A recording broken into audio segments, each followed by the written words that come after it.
Chapter 30, Where Violets Grow. Laura was running straight toward the south. Grass whipped soft against her bare feet. Butterflies fluttered over the flowers. There wasn't a bush nor a weed that Grace could be hidden behind. There was nothing but grass and flowers swaying in the sunshine.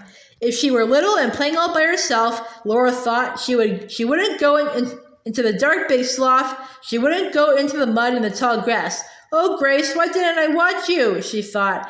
Sweet, pretty little helpless sister. Grace, Grace, she screamed. Her breath caught and hurt in her side. She ran on and on. Grace must have gone this way. Maybe she chased a butterfly. She didn't go into big sloth. She didn't climb the hill. She wasn't there. Oh, baby sister, I couldn't see you anywhere east or south on this hateful prairie. Grace!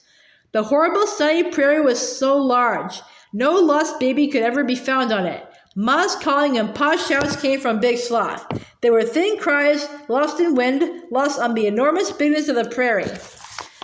Laura's breathing hurt her sides under the ribs. Her chest was smothering and her eyes were dizzy. She ran up a low slope. Nothing, not a spot of shadow was anywhere on the level prairie all around her. She ran on, and suddenly the ground dropped before her. She almost fell down a steep bank. There was Grace. There in a great pool of blue sat Grace. The sun shone on her golden hair blowing in the wind. She looked up at Laura with big eyes as blue as violets. Her hands were full of violets. She held them up to Laura and said, "Sweet, sweet." Laura sank down and took Grace in her arms. She held Grace carefully and panted for breath. Grace leaned over her arm to reach more violets. They were surrounded by masses of violets blossoming above low spreading leaves. Violets covered the flat bottom of a large round hollow. All around this lake of violets, grassy banks rose almost straight up to the prairie level. There in the round, low place, the wind hardly disturbed the fragrance of the violets. The sun was warm there, the sky was overhead, the green walls of grass curved all around, and butterflies fluttered over the crowding violet faces.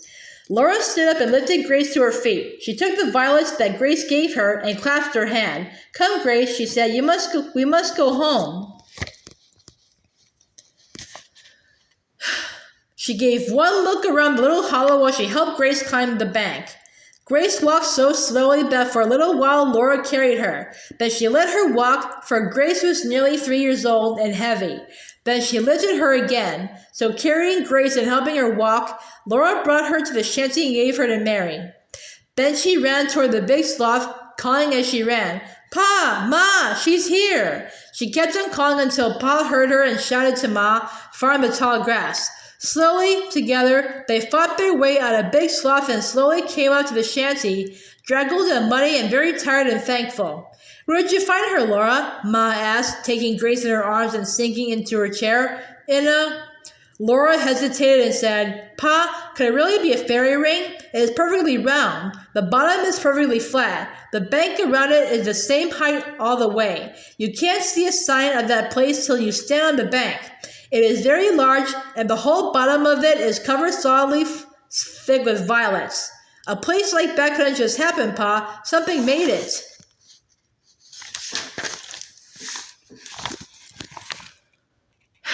"You are too old to be believing in fairies, Laura," Ma said gently. "Charles, you must not encourage such fancies." "But it isn't. It isn't like a real place, truly," Laura protested. "And smell how sweet the violets are. They aren't like ordinary violets."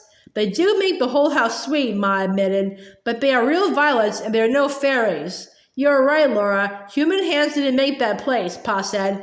"But your fairies were big, ugly brutes with horns on their heads and humps on their backs. That place is an old buffalo wallow. You know buffaloes are wild cattle. They paw up the ground and wallow in the dust just as cattle do. For ages, the buffalo herds had these wallowing places. They pawed up the ground and the wind blew the dust away. Then another herd came along and pawed up more dust in the same place. They went always to the same places and—" "Why did they, Pa?" Laura asked. "I don't know," Pa said. "Maybe because the ground was mellowed there. Now the buffalo are gone, and grass grows over their wallows, grass and violets." "Well," Ma said, "all's well that ends well, and here And here it is long past dinner time. I hope you and Carrie didn't let the biscuits burn, Mary. No, Ma, Mary said, and Carrie showed her the biscuits wrapped in a clean cloth to keep warm, and the potatoes drained and mealy dry in their pot. And Laura said, sit still, Ma, and rest. I'll fry the salt pork and make the gravy. No one but Grace was hungry. They ate slowly, and then Pa finished planting the windbreak. Ma helped Grace hold her own little tree while Pa set it firmly. When all the trees were planted, Carrie and Laura gave them each a full pail of water from the well. Before they finished, it was time to help get supper. Well, Pa said at the table, we're settled at last on our homestead claim. Yes, said Ma, all but one thing. Mercy, what a day this has been. I didn't get time to drive the nail for the bracket. I'll attend to it, Caroline, as soon as I drink my tea, Pa said. He took the hammer from his toolbox under the bed and drove a nail into the wall between the table and the whatnot. Now bring on your bracket and the China Shepherdess, he said. Ma brought them to him. He hung the bracket on the nail and stood the China Shepherdess on its shelf. Her little China shoes, her tight China bodice, and her golden hair were as bright as they had been so long ago in the big woods. Her China skirts were as wide and white, her cheeks as pink, and her blue eyes as sweet as ever. And the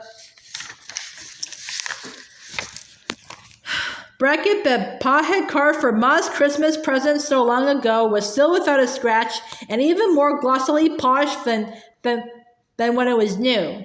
Over the door, Pa hung his rifle and his shotgun, and then he hung on a nail above them a bright new horseshoe. Well, he said, looking around the snugly crowded shanty, a short horse is soon curried. This is our tightest squeeze yet, Carolina, but it's only a beginning. Ma's eyes smiled into his eyes, and he said to Laura, I could sing you a song about that horseshoe. She brought him the fiddle box, and he sat down in the doorway and tuned the fiddle. Ma settled in her chair to rock Grace to sleep. Softly, Laura washed the dishes, and Carrie wiped them while Pa played the fiddle and sang. We journey along quite contented in life and try to live peaceful with all. We keep ourselves free from all trouble and strife, and we're glad when our friends on us call. Our home is happy and cheerful and bright. We're content and we ask nothing more. And the reason we prosper, I'll tell to you now. There's a horseshoe hung over the door. Keep the horseshoe hung over the door. It will bring you good luck evermore. If you would be happy and free from all care, keep the horseshoe hung over the door. It sounds rather heathenish to me, Charles, Ma said. Well, anyway, Pa replied, I wouldn't wonder if we do pretty well here, Caroline. In time, we'll build more rooms in this house, and maybe we'll have a driving team and buggy. I'm not going to plow up much grass. We'll have a garden and a little field, but mostly raise hay and cattle. Where so many buffalo range must be a good country for cattle. The dishes were done. Laura carried the dishpan some distance from the back door and flung the water far over the grass where tomorrow's sun would dry it. The first stars were peeking through the pale sky. A few lights twinkled yellow in the little town, but the whole great plain of the earth was shadowy. There was hardly a wind, but the air moved and whispered to itself in the grasses. Laura almost knew what it said. Lonely and wild and eternal were land and water and sky and the air blowing. The buffalo are gone, Laura thought, and now we're homesteaders.